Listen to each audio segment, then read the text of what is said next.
gentlemen, I welcome you to this special press briefing on Prime Minister's ongoing visit to the Netherlands. We have with us Shri C.B. George, Secretary West in the Ministry of External Affairs, to brief us on the developments of this visit of the Prime Minister so far. We are also joined by our Ambassador to the Netherlands, Ambassador Tuhin Kumar, and Additional Secretary in the Ministry of External Affairs, Shri Piyush Srivastav. With that, I hand over the floor to Secretary West to take us through the developments of the day. Sir, over to you. Thank you, Randir. As Randir said, we have our ambassador here and also additional secretary who is in charge of Netherlands also present here today. We are just coming back from the official dinner hosted by His Excellency the Prime Minister of Netherlands. Just came straight from there. I would like to state that it was a great visit. So happy to see the outcome. A large number of agreements, very significant agreements, MOUs, and decisions taken during the visit. So it was a wonderful visit before I go over each of the items, I wanted to summarize that it has been a great visit and a lot of positivity, a lot of energy in engagement. I could feel it. Now let me, and also, particularly some of the major decisions, like you are aware of the Tata ASML, the agreement which was signed on the semiconductors, which is a major development. You have also seen the decision in terms of the Chola copper plates exchange. Each of these we have issued separate press releases which are already available. In terms of outcomes, I am told that at least there are 17 outcome documents and decisions which I would brief you during the course of the briefing today. So let me begin by also now getting into the sequence of the events. As you are aware, Honorable Prime Minister is currently visiting Netherlands after a gap of 9 years. There has been a significant momentum in the bilateral relationship across sectors, which was reflected in Prime Minister's comprehensive and fully packed engagements and productive discussions with the Dutch leadership. Prime Minister Narendra Modi ji arrived in The Hague late in the evening yesterday and received a very warm welcome from the Indian diaspora upon his arrival. Members of the diaspora organized special cultural performances drawing Prime Minister's appreciation. Today, Prime Minister Modi started his engagements by addressing a large gathering of Indian diaspora, which included the Suriname Hindustani community in the Netherlands, one of Europe's largest Indian origin communities. Thereafter, Honorable Prime Minister called on Their Majesties, the King William Alexander and Queen Maxima. Prime Minister shared India's the reforms that happened in India over the last few years, last decade, and also the transformational changes that have happened in India during the last few years, and our march towards a Vikasit Bharat, the developed India 2047. They expressed satisfaction with the progress in bilateral relationship and discussed ways to further strengthen it. Their Majesties also hosted a luncheon in honor of the Prime Minister, which was attended also by ministers and business leaders. Prime Minister Modi and Prime Minister Jaitan then participated in the Chola copper plates restitution ceremony, which again we have issued a press release on that. The two sets of the copper plates, 21 large and 3 small each, bearing royal charters of Emperors Rajendra Chola I and Kulo Tunga Chola 1, a cultural treasure for us that are being returned to India by the Netherlands. This is in line with the Prime Minister's vision of Vihaspi or Virasatpi. We thank the government of the Netherlands and others who are involved in, and also the Leiden University for their support in this project. The two prime ministers then attended the signing of the partnership agreement between Tata Electronics and ASML, which I mentioned in the beginning, supporting the semiconductor fab in Dholera, ASML's first such partnership with India. This is a significant step in advancing India's semiconductor ecosystem. Those who are following India's economic transformation would know that in the last few years there has been a complete transformation in the semiconductor industry in India. Now, we are moving ahead with a significant progress in that field, and this would be a major development in that direction, particularly with our fab coming up in Dholera. Prime Minister Modi and Prime Minister of Netherlands then addressed top Dutch industry leaders at the CEO's roundtable. 16 top CEOs from the Netherlands attended, spanning the sectors of semiconductors, maritime, renewable energy, healthcare, and logistics. In fact, I was noticing each one of them came up with, they focused on several areas of that have been identified, in which we have also made progress in the past.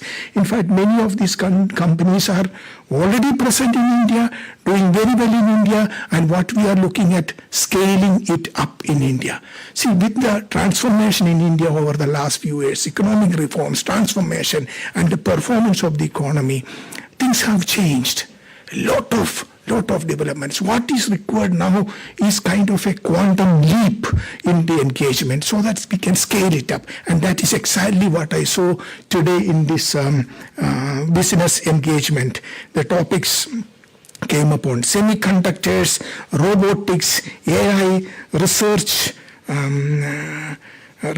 in particular many areas, startups, co-creation, value chain, and many of the companies also focused on the talent, which is another important point of innovate in India, for India, and for the world.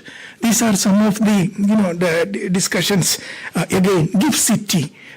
Gift City, the project which we are doing in Gujarat, which again came up, and they wanted to engage with that. India is seen as a talent engine. These are some of the points which were discussed: talent partnership, global mobility, skills.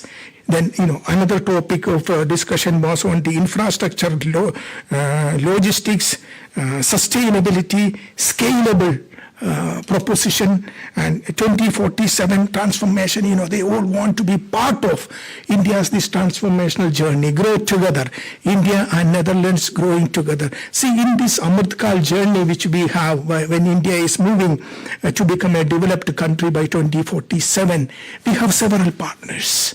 And Netherlands is one of such very reliable partner which we have, and we look forward to working together. If you look at it in terms of investment, Netherlands is one of the largest investors in India, more than $55 billion of investment so far. Similarly, India is a major investor in Netherlands, $28 billion of investment. So it's a mutually beneficial partnership.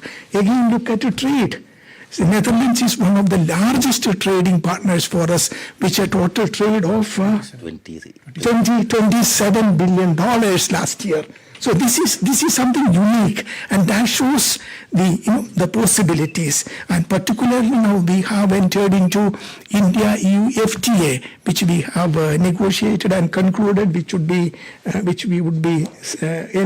entering in force after it is being concluded, signed. Then we could already there is a commitment to increase trade by 5 times, double the trade in 5 years. So that is also discussed So India's maritime ambitions, and in that, what is that Netherlands can do? Reliable, modern water infrastructures coming up, make in India, supply vessels, long-term economic growth. These are some of the topics which were discussed both in the meetings and also in the business engagement, which is very important.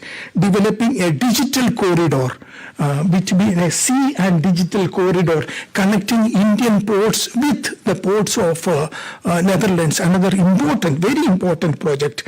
Agricultural supply chains is another area which was discussed. Green hydrogen, again, very significant. India is doing a lot of emphasis on green hydrogen, and so is Netherlands doing it. Then building ships.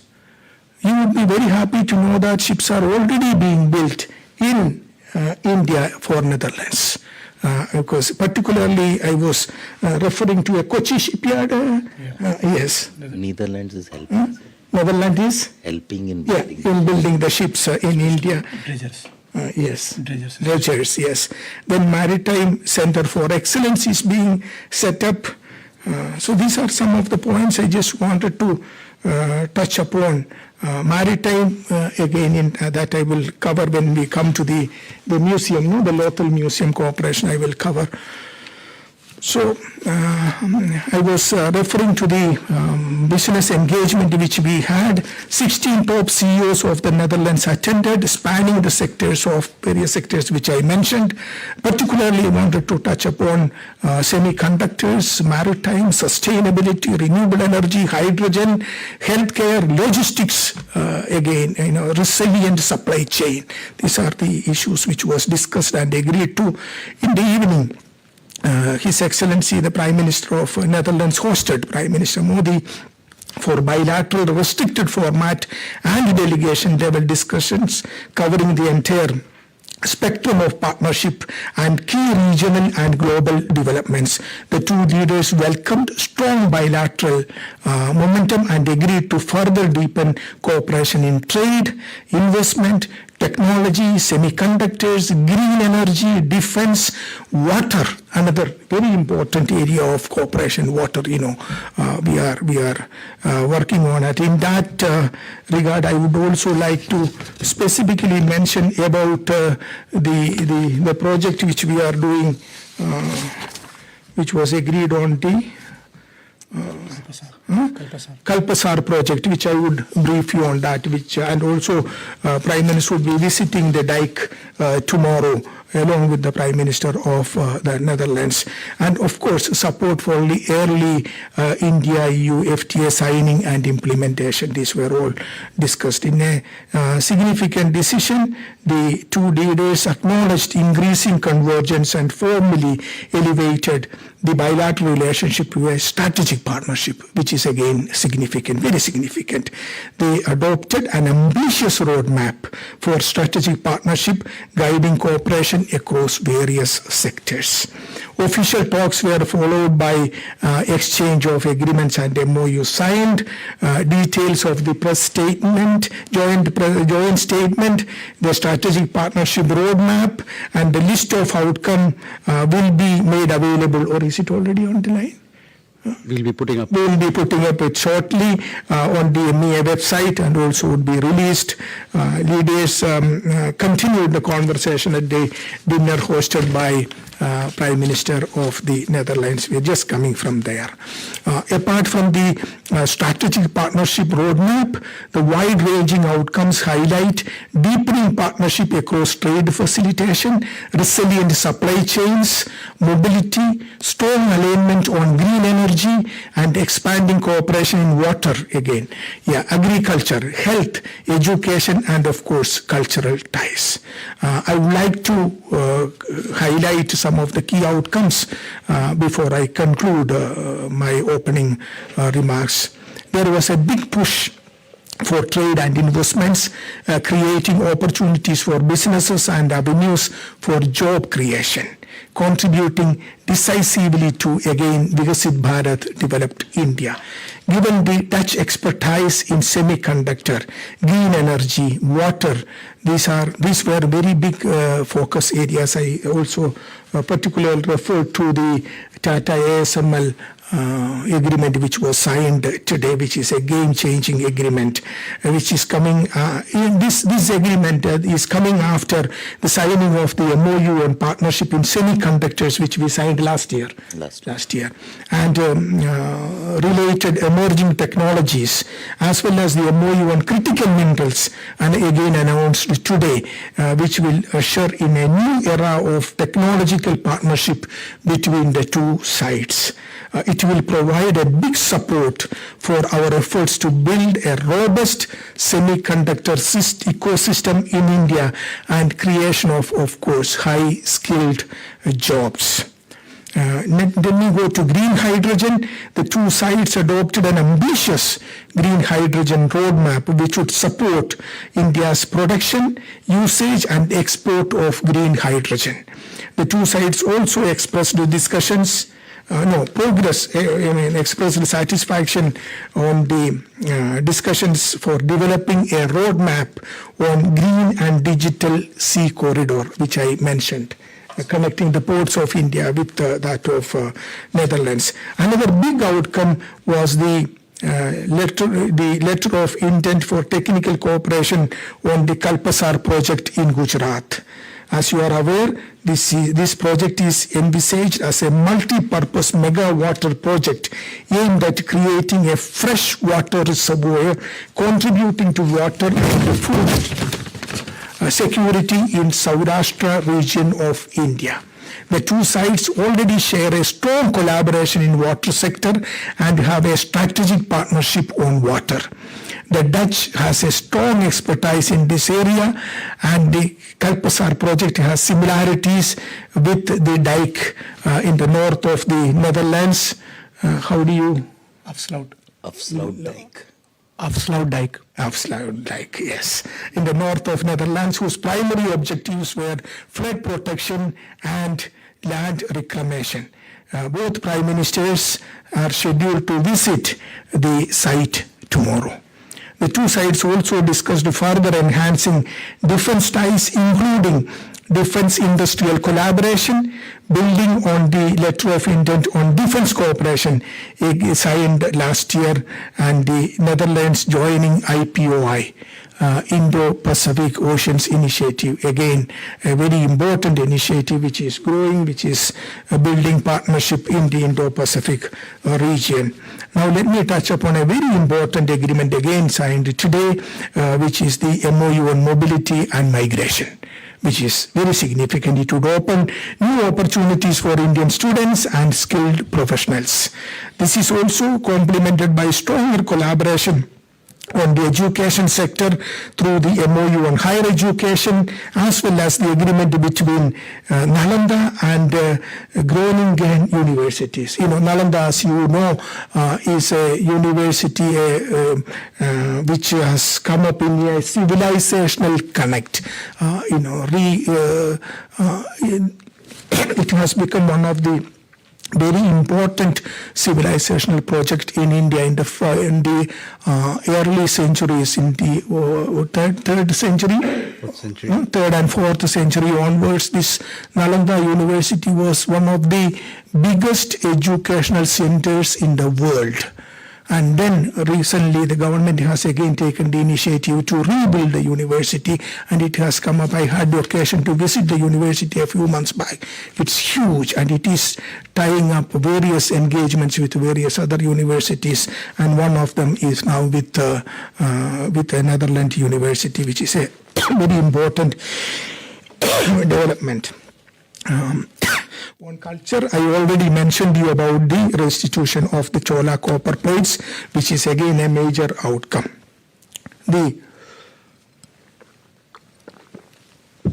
outcomes from the visit reflect the growing depth and breadth of our relationship achieved in recent years, as well as the shared commitment of both countries to work together for mutual benefit, prosperity, and long-term cooperation. These outcomes are firmly aligned with India's Amrit Kal vision, again in the journey to 2047, when we have the vision given by our Prime Minister for making India a developed country. So many projects are ongoing at every level: Make in India project, startup projects, a Clean India project, water Jal Shakti related projects, all this, and I'm very happy that Netherlands is closely associated with each of these projects. And this will lead to inclusive growth, strengthening economic resilience, accelerating the journey towards a Vikasit Bharat. I think I will stop here. We would be very happy to take questions and will be happy to respond. Thank you. With that, we'll open the floor for some questions. Just to inform you that the documents that Secretary just mentioned, they have been put on our website, so if you wish to have a look at them, please do. Okay, we start with Amrit, you.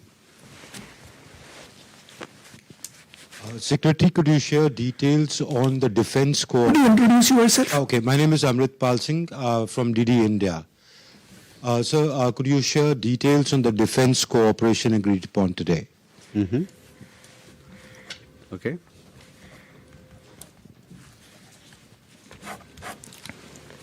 Any more question?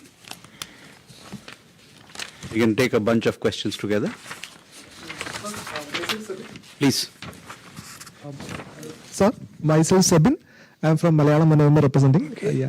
So, is there any kind of, like the Chola plates are returning back to India? Is there any kind of permanent institutional setup to for the cultural exchange with India and the Netherlands? Because definitely the Kerala with a strong connection with the Dutch and all for the Colachal Battle of Colachal and all. So, is there any kind of strong permanent cultural setup between India and Netherlands? Cultural cooperation. Thank you. Mm-hmm. Culture cooperation. Please. Hi there, my name is Ashwin Mundam. I'm a journalist for the Dutch newspaper, the Volkskrant. I have a few questions. In the Netherlands, there is a tradition that after such a visit, both prime ministers are available for questions. I wonder what the reason is that that is not the case today.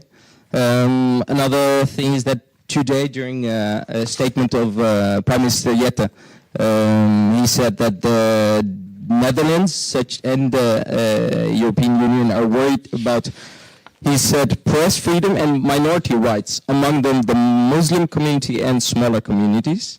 I wonder what the response is of the Indian government. And the last question is one of the issues which seemed to capture the attention of the Dutch audience today. You might have heard about it. It's a legal case concerning a child which was abducted by her father and taken to India. A lot of, if you follow the Dutch news, it's a big thing. So I was wondering what, what the Indian government can say about that. Okay. You have a question there? I have a related. Did that come up in the Prime Minister's talks? Okay, this particular issue? Okay. Sir, I think we can take these questions and then come back. Yes. Thank you very much. Am I audible? Yeah. Let me start with the defense cooperation question. There has been a momentum in India-Netherlands relationship, and one of the important aspects of that relationship, that momentum, is in the defense engagements.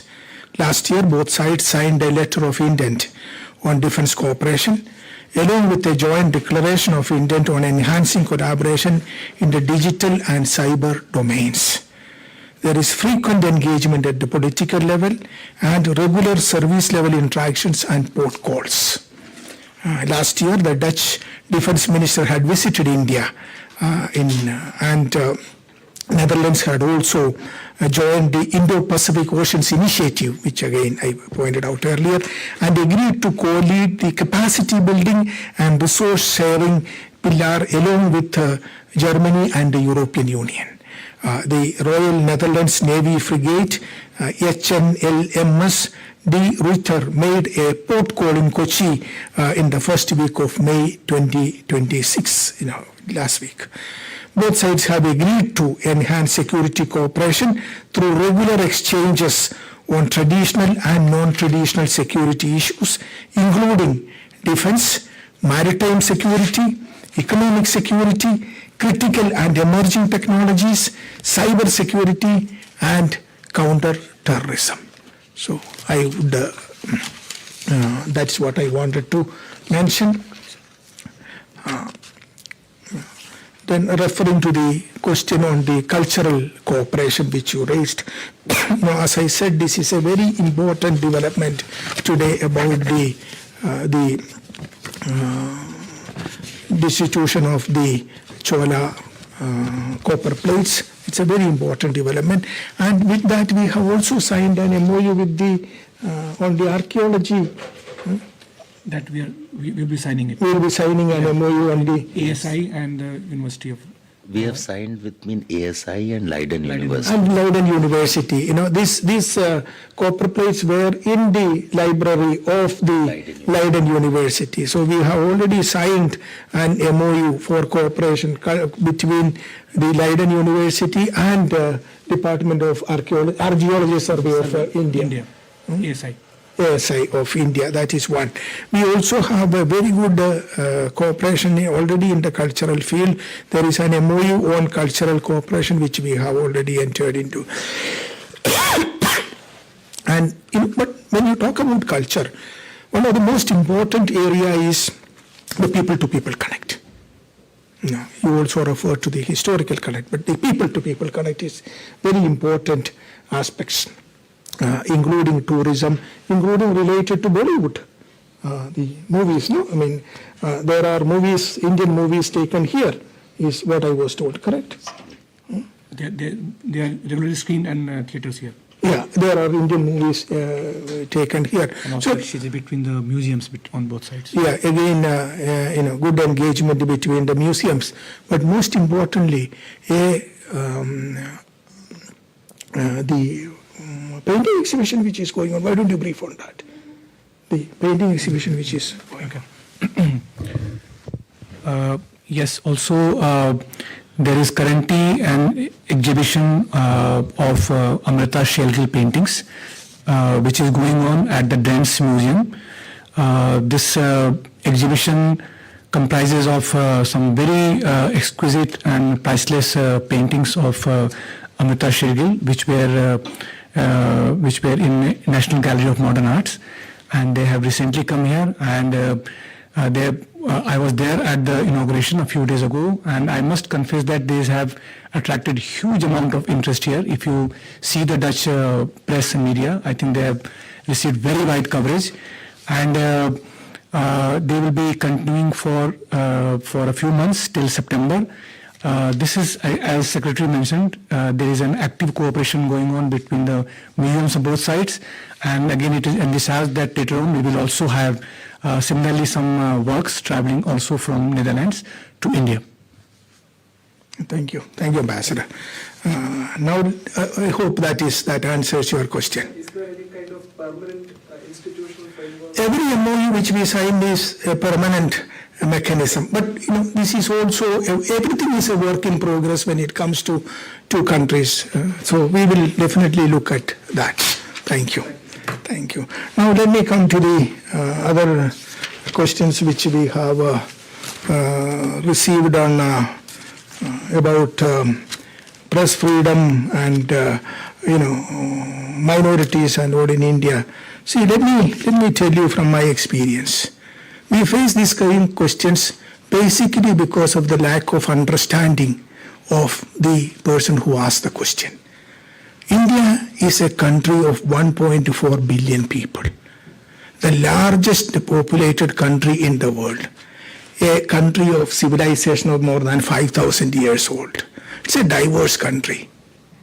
People, in diversity in terms of culture, diversity in terms of languages, diversity in terms of food, diversity in terms of religion. Look at India, how beautiful it is. There is no other country in the world which have 4 religions have originated. Hinduism, Buddhism, Jainism, and Sikhism. These religions originated in India and continue to flourish in India. Okay, and again look at India. India has all the major religions in the world came to India.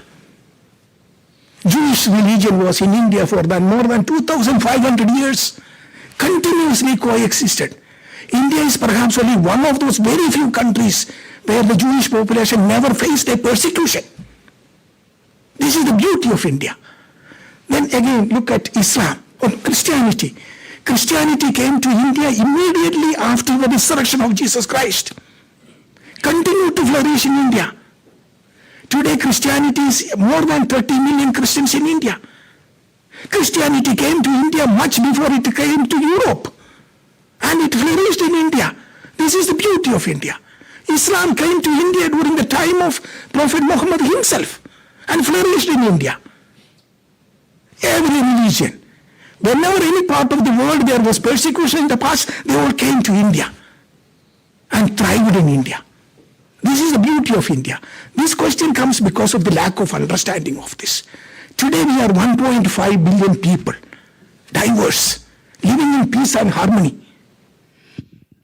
And a democratically elected government where peaceful transition of power happens. Again, a beautiful thing.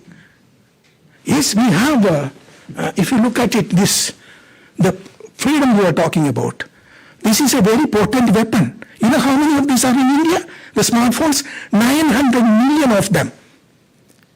And these are very important weapons. Everyone has the freedom of expression, freedom of press in the country. And that makes our democracy a very noisy democracy. And we are proud of that. Recently we had elections. You need to know what was the level of participation. More than 90% of the electorate voted. This is the beauty of India. It's a vibrant democracy. So we need to have more understanding for people. See, when we talk about reforms and transformation, there was reform in India, India got transformed and India performed, but it is also important for us to inform. That is what we are doing. You need to have the information about India's transformation today. That is how we are moving ahead with the democratic process to achieve, to become a developed country. See, as a diplomat, I am so proud to say that everything we have achieved, the economic progress, today we are the largest, fastest growing large economy in the world. 8% growth for the last 25 years. And how did we achieve it? Without compromising on our democratic principles. We did not go for violence to eliminate poverty. We went a democratic process of elimination of poverty. This is the beauty of India. To summarize, we are 1/6 of the total population of the world, but not 1/6 of the problems of the world. This is the beauty of India, which makes us proud. So every minority thrives. When we became independent, the minority population in India was 11%. Now it is more than 20%. Name a country where the population of minorities have gone up, you won't find it other than India. This is the beauty of India. So I would request you to learn more about India so that you will have more appreciation of what India is and how it is progressing. Again, another minorities, linguistic minorities. Every language is flourishing in India. There are 22 official languages. If you take an Indian currency, there are 22 languages written in it. Again, every language is flourishing in India.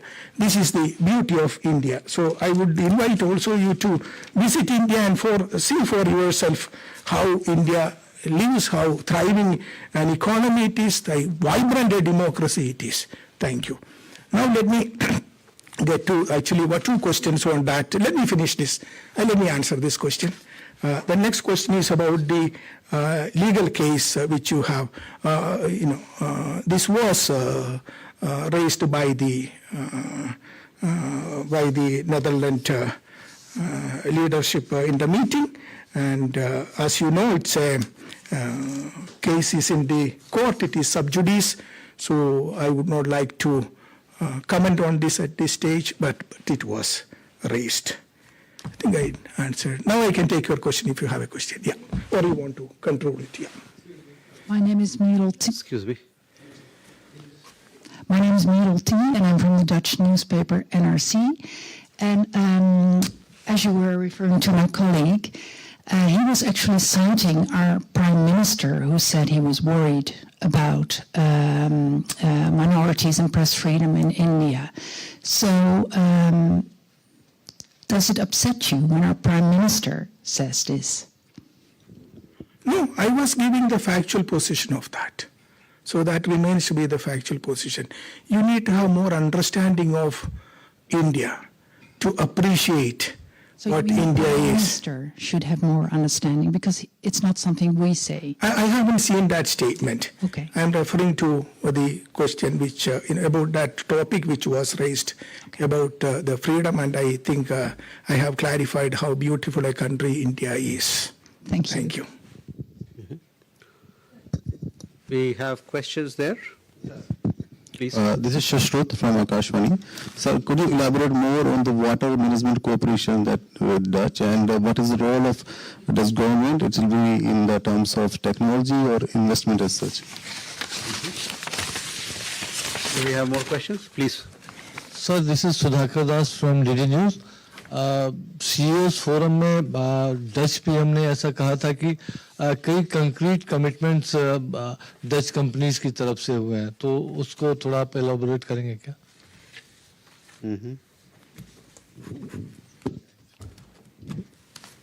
Any more? Please. Thank you so much. I'm Alek Abdukin from Groenland Amsterdammer. I have a couple of questions. I want to highlight also the water management. As you know, the Dutch, as you expand on Dutch expertise on this issue and export it, I was wondering to what extent the knowledge and the early warning systems against flooding, etc., is also used in the security domain, as water is increasingly being used as a security issue by the Chinese in the Himalaya with megadam projects. Is this something where the Dutch are involved as well? Second one is there's increasing discussion and discourse on European preferences on security, on critical domains within Europe. You highlighted a bunch of MOUs. To what extent are those MOUs still relevant if the European Union is increasingly looking for European partners within the critical supply chains? And I want to lastly also ask about Europe's problems. Your MFA a couple of years ago mentioned that Europe's problems are not the world's problems, which is of course true in some domains. To what extent is there also a reflection and discussion with the Dutch leadership when it comes to India's problems and also the recent war with Pakistan and the Dutch position in there? Thank you. Mm-hmm. So we can take these questions. Thank you. Water, very important topic. In fact, we had made significant progress under the strategic partnership of water, on water, in building up the synergies between water-related requirements of India and the expertise and experience of the Netherlands. Both Prime Ministers appreciated the joint efforts being undertaken in the field of water and river management, including the partnership in the Namami Gange mission, urban water management for climate resilience through urban river management plans in combination with water as leverage, delta management, water quality management, wastewater reuse, and introduction of new water technologies. Both leaders emphasized the importance of safely managed sanitation and inclusive access to clean water, and acknowledged the contribution of Netherlands in sustainable finance for WASH-related developmental projects. WASH is water, agriculture, health related developmental projects internationally aligned with India's Swachh Bharat mission goals. Both leaders welcomed the establishment of a Center of Excellence on Water under the auspices of Ministry of Jal Shakti, Government of India in collaboration with the Ministry of Infrastructure and Water Management, Government of Netherlands at the Indian Institute of Technology, IIT Delhi.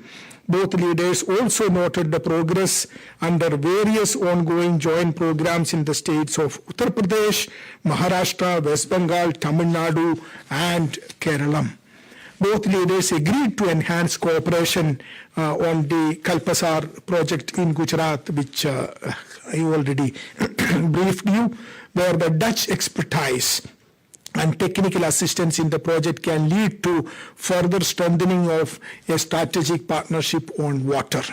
The leaders also noted the progress made so far on the Urban Water Infrastructure Resilience Program of the India-led Global Coalition for Disaster Resilient Infrastructure, through which the Netherlands shares its expertise as part of its membership. Both leaders look forward to the rollout of the developed training program both in Indian cities with the National Disaster Management Authority and globally in others of the 50-plus CDRI member countries. On water, I think I leave it at that.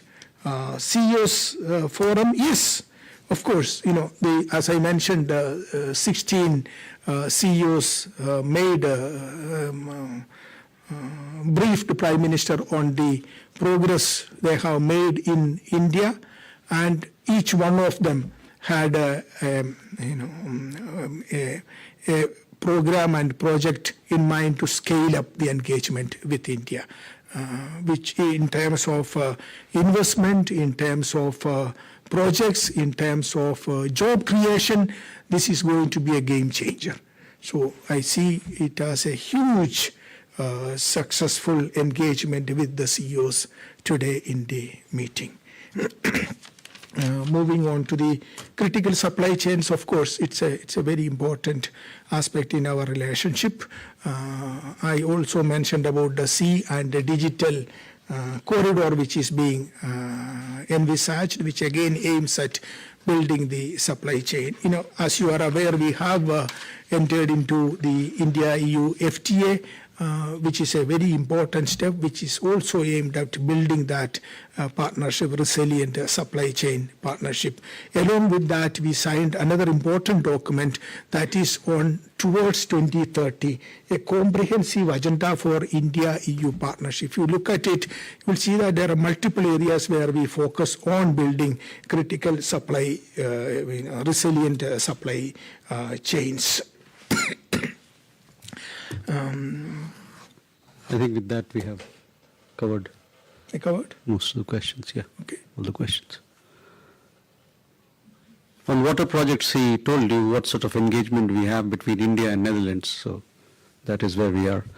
With that, ladies and gentlemen, do you have a question? I have only one question, please. I'm Vijay Lakshmi from Radio Sunrise FM. Please speak in the mic. Please, thanks. I'm Vijay Lakshmi from Radio Sunrise FM. Just wanted to know, a very excited news I heard just कि आप Nalanda university को restart कर रहे हैं, तो इसके बारे में हम मोर इन्फॉर्मेशन कहाँ से ले सकते हैं? और आप डच यूनिवर्सिटीज के साथ भी कुछ कोलैबोरेशन कर रहे हैं या अदर यूनिवर्सिटीज के साथ? You know the history of Nalanda. Okay, so I don't have to explain that. Yes, I've made programs on Nalanda University. Very good. Yeah, very good.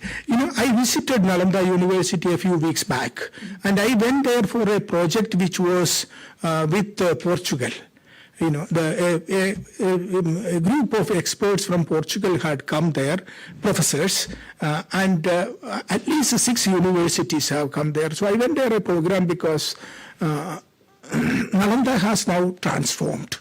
There's a huge development. It is next to the original site where it is.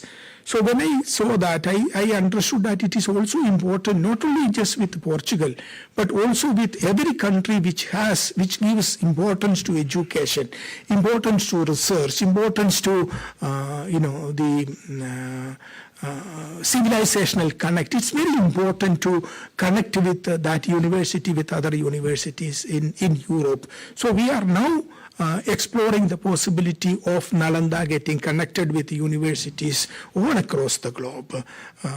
There are so many books written about Nalanda. It gives. I would invite our scholars from Europe to visit Nalanda University when they come to. It's going to be a very fascinating, amazing experience to see how we were able to resurrect, reinvent the civilizational connect that India had, and how the education of that time, even Shunya, originated in Nalanda, no? That's what. India, Shunya. In India. So that. Decimal system and Shunya. Yeah, so that is, and how it reached the rest of the world, including in Southeast Asian countries, we could see the connect. So we are looking at that kind of a connect with European countries also, other European countries, like what we have with Portugal and Nalanda. Thank you. Mm-hmm. With that, ladies and gentlemen, we come to the close of this press briefing. Thank you very much. Thank you. We can